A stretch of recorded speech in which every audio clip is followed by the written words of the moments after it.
Good day. I am Christian Williams, and this day marks the publication of the audiobook of my autobiography, The Long Voyage Home, which has 20 sailboats in it, and I'm pleased to say, no puppies at all. It's the story of my long 82-year journey through employment in newspapers and television, and my long-distance yachting adventures in which there were no puppies. However, for your pleasure, stop. I have included a sample chapter at random, chapter 17 it is, in this announcement video, and I hope that it provides some enjoyment and perhaps some kinship in our shared experience over the years. Say goodbye. Say goodbye. Say goodbye. Chapter 17. Hollywood. Writing a screenplay was a first for all three of us. I spent weekends collating our ideas, typing fast with hardly a thought of time passing. It was a revelation that narrative could require so few words. FBI agent, duck! And that emotion could be added parenthetically. FBI agent, urgently, duck! I had bought a book that told you how to do it, and the rules of screenplay writing were pretty simple. Tell the story with action, not talking. Put a surprise on page 10. Make the rest of the story interesting. And for an ending, in the parlance of the trade, pull the purse strings tight. Woodward and Harwood thought our screenplay came out well, so I sent it off to Hollywood and returned to my desk in the newsroom to wait for my 1/3 share of the paycheck. But no, the producer, Karen Danaher, wanted a meeting. I proposed a phone call, but Danaher said that wasn't the way they did it. Soon arrived first-class tickets on a Boeing 747, which Bob and I enjoyed in the empty upstairs piano bar. At LAX, we were picked up by Don Ohlmeyer himself in his convertible Rolls-Royce with the top down to deliver us to a vast, curving hotel to rest before our meeting in Beverly Hills. I knew little of Ohlmeyer, who was a protege of ABC Sports president Roone Arledge and had been the first producer of Monday Night Football and run coverage of 3 Olympic Games. He was now an independent producer whose special bulletin, an innovative drama in which a homemade nuclear bomb blows up Charleston, South Carolina, had won an Emmy Award. Ohlmeyer was 6'3" tall, with the build of an NFL tight end and the direct stare of a city editor. There was a problem with our script called Under Siege, he said. It was 180 pages long, not the 110 expected.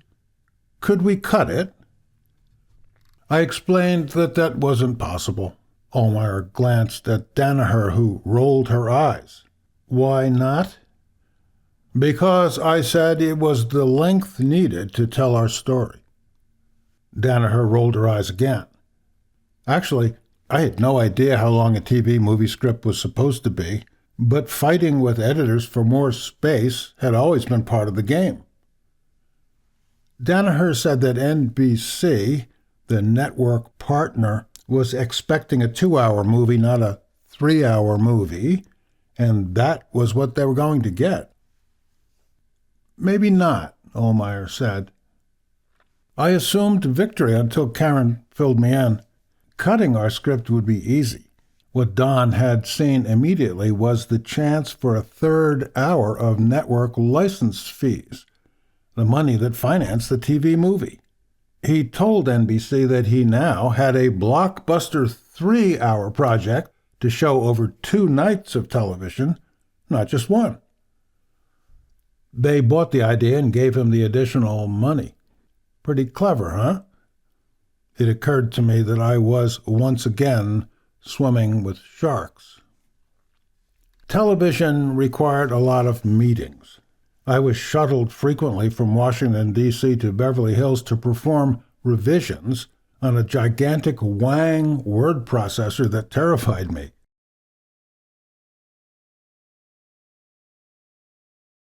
Dissected again by persons in suits with legal pads. This character would be more likable if, or maybe if. This character, let's eliminate. Who do we like, and can we like them even more? The terrorists are evil. Could they be more evil? I wrote their notes down, nodding. After a few weeks more, NBC proposed the alteration of a critical relationship. My overworked FBI chief was undergoing a divorce, and working with his wife to solve the case brought them close again. What if, instead, his wife were pregnant? So we got to see a baby born at the end. I counseled against such outright sentimentality. Everybody nodded, and we all shook hands. And then they hired another writer to make that change, and every other change they had ever proposed. Oh, so that's how it works. Ohlmeyer flexed his muscles by hiring the best miniseries cast of the TV season, Peter Strauss as FBI director and Hal Holbrook as the president, supported by Victoria Tennant, E.G. Marshall, Fritz Weaver, Mason Adams, Beatrice Straight, and Lou Ayres, all of them respected talents. Under Siege aired Sunday and Monday night the next year, dominating the television evenings of America.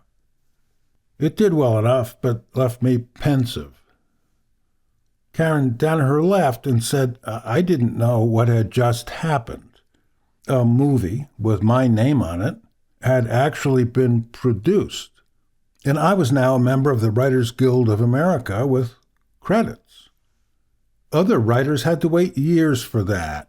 Didn't I get it? I was guaranteed more work to come. Woodward, who had launched the project with his own celebrity, was unfazed. It was a lark to him, but for me it might be a future. I was good at it, he said. He had been divorced and knew what it did to personal lives, and that mine was in shambles. The answer, Bob said, was always to work. Let's form a company together. I'll get you the jobs. You write them. So was born, in a handshake in Georgetown, Williams Woodward Productions. To make it work, however, I'd have to leave the Washington Post after 16 years of loving it every day. No more leaves of absence were permitted. My exit interview was with Tom Wilkinson, the navigator of Timeless, who wished me luck. He had been there 40 years, and when we shook hands, I saw no envy in his face. Work flowed in for Williams Woodward. Ohlmeyer sent me to Australia, where I conceived a series about a rough-hewn detective who listened to jazz while chasing malefactors in his dented pickup truck. I was gone for 30 days of research and turned in an expense account totaling $5,000.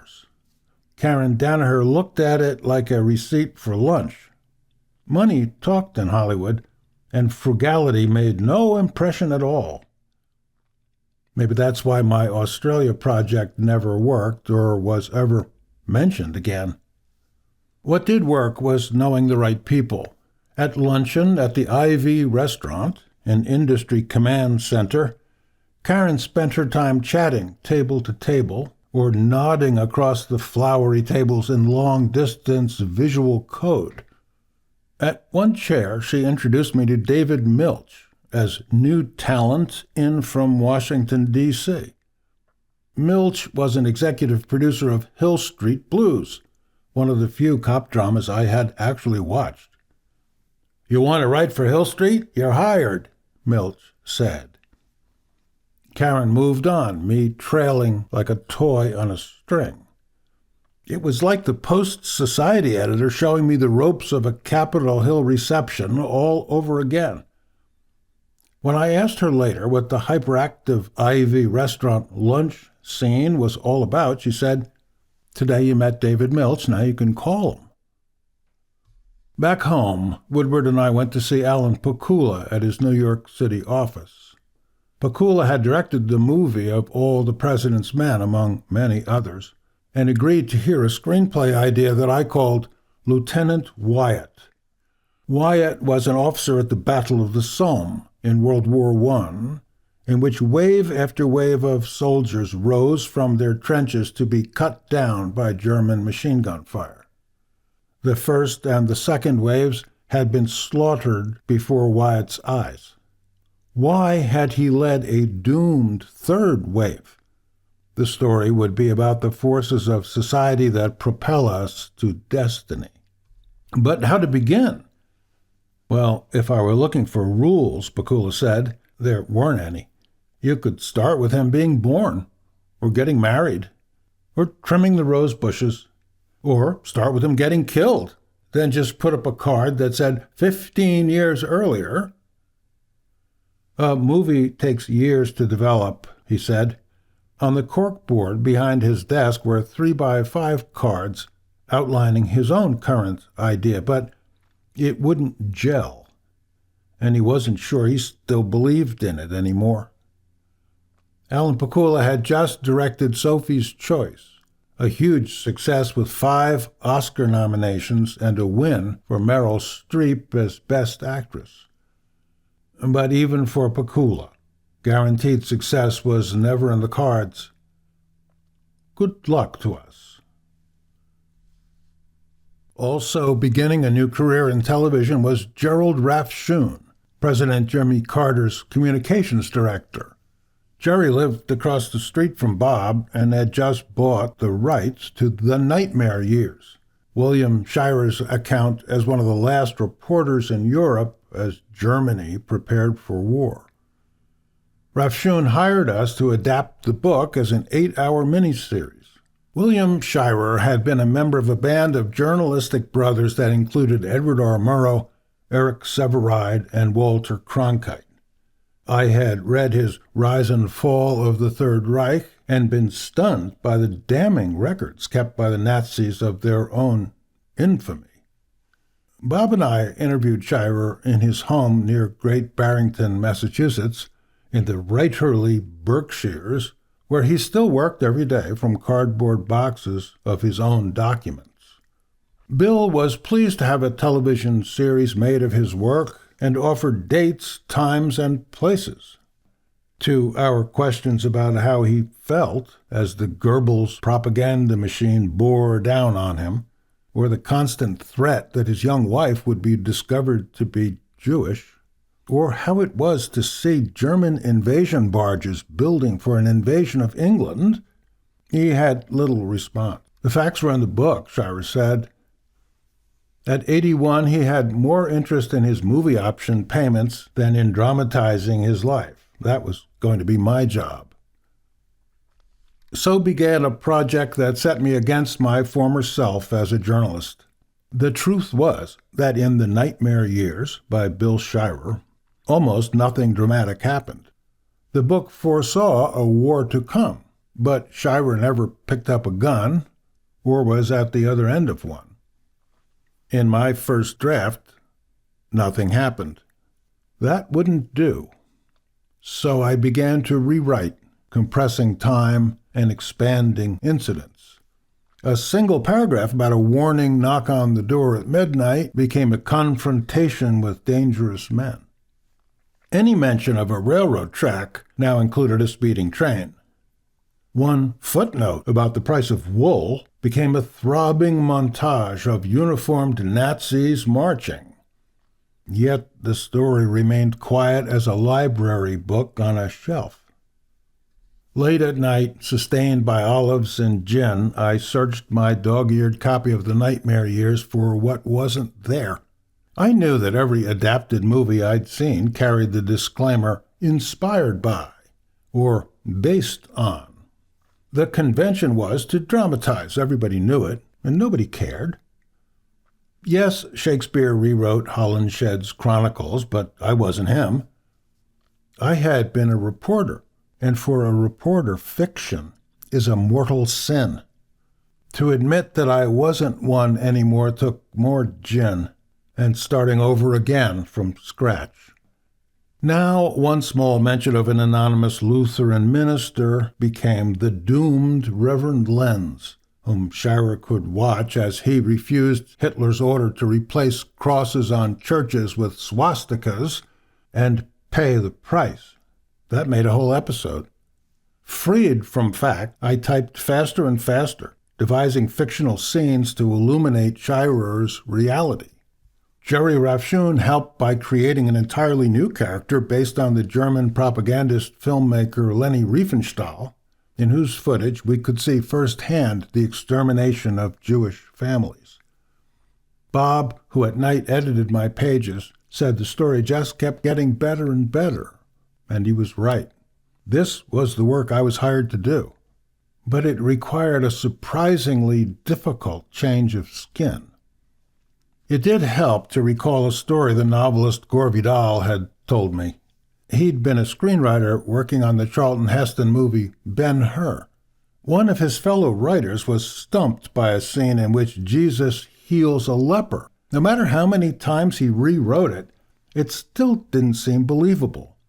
Vidal had been amused at the problem and told me his recommendation in his most arch tones.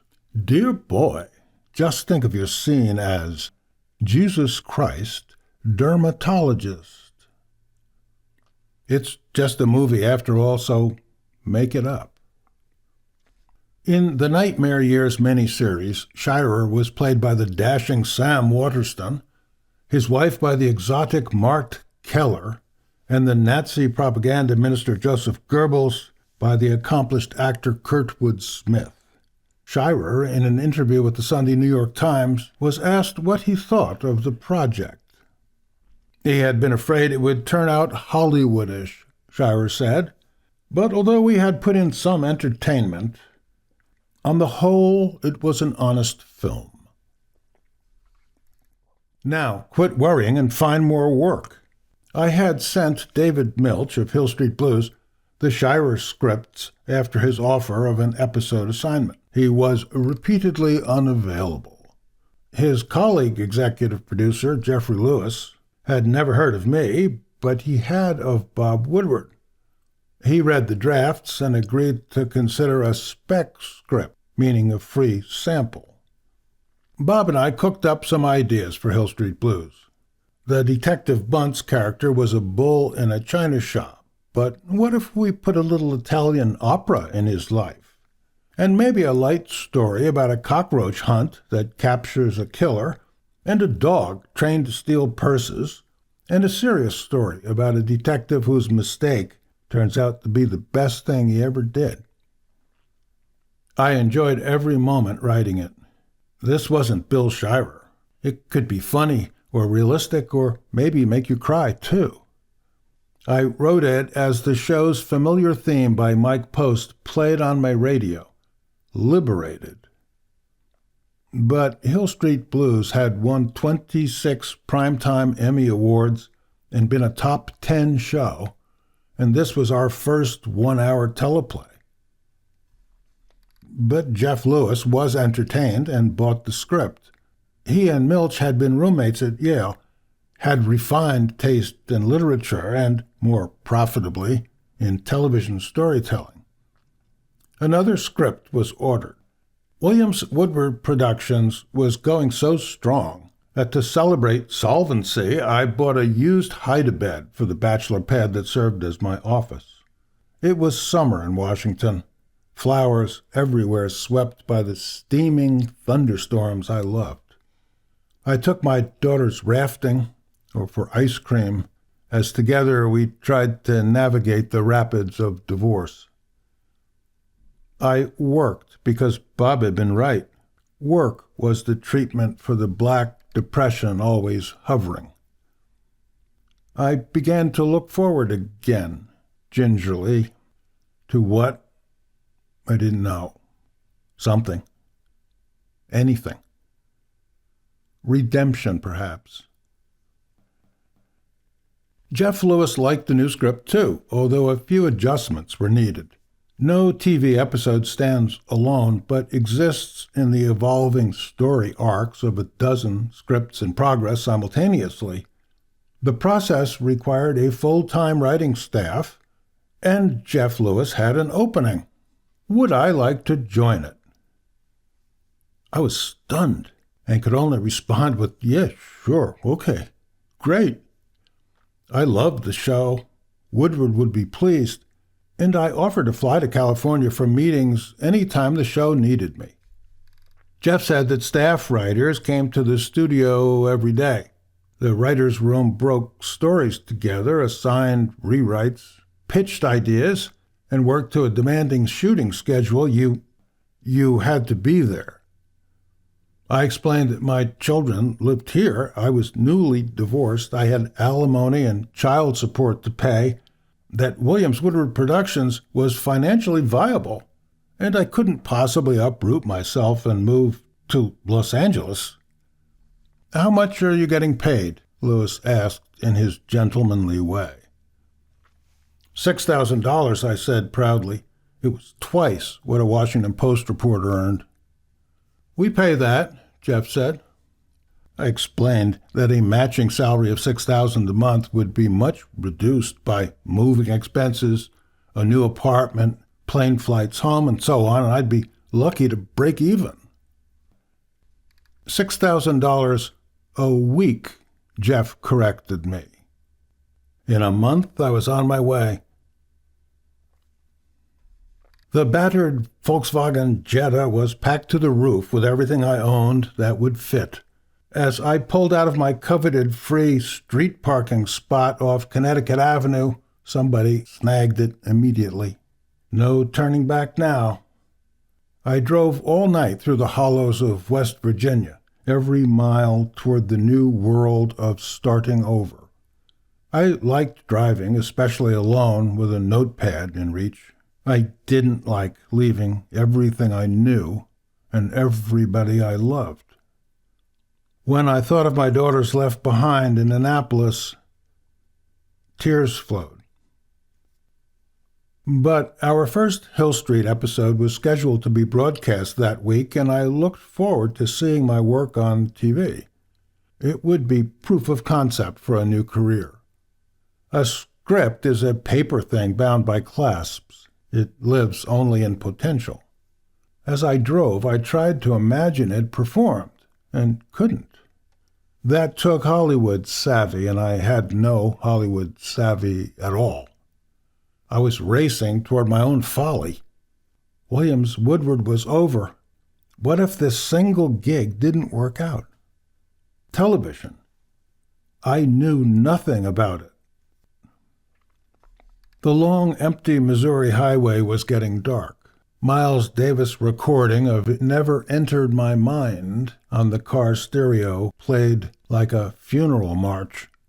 I yanked the cassette out and jammed in the music from Miami Vice, a cop show I'd never even seen. As the sun set before me came an otherworldly voice. "I can feel it coming in the air of night," sang Phil Collins, his voice eerie through a vocoder. "I've been waiting for this moment all my life."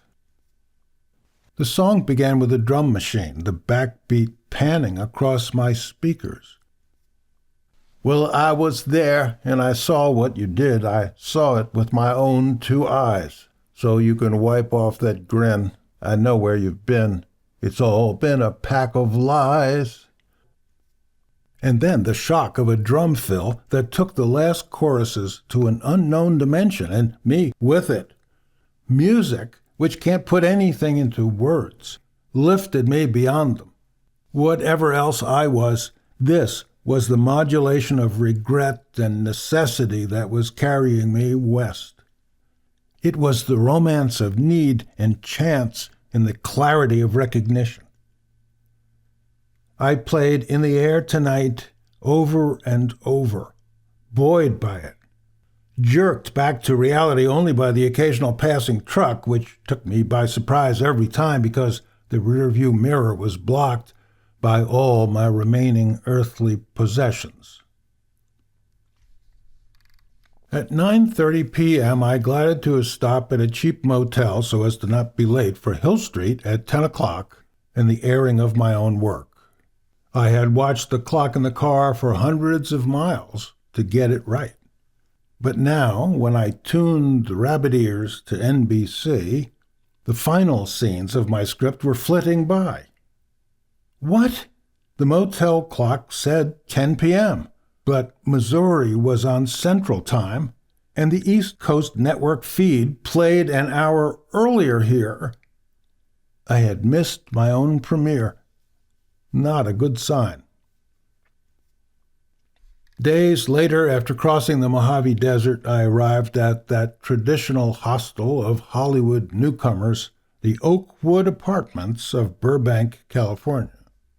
In the parking lot, I was cut off by two yellow rented Jeeps of wild-haired hip-hoppers and parked next to a Cadillac convertibilized by the sawing off of its roof. The ambiance was the scent of weed in an oven of smog. As I booked in, everyone around me seemed to have an audition the next day, or maybe a pep rally. Their faces were young and self-conscious, and their feet in orange sneakers. I was 40 years old, in tassel loafers. My assigned quarters had a single bed and a hot plate out of a Raymond Chandler novel. So, California, something new, and with hot tubs. I had been in a hot tub once in my life, and this would make twice. The Oakwood hot tubs were located on the ridge below, with a view over western hills. I found my bathing suit and a beer and slid wearily in, feeling the bubbles lift my tired ass off its underwater chair. The setting sun lit the landscape red, and there seemed to be no moisture in the air at all. In the champagne-like bubbles around me, I contemplated things to come. Soak and wait for a sign. Then arrived at the hot tub next to me two blonde women, chattering in some Scandinavian tongue, who slipped off their tops and sat on the edge of their hot tub to expose their breasts to the waning sun. I sat in my own steam, eyes fixed straight ahead. Apparently in California this sort of thing happened all the time, and only a rube would think twice about it.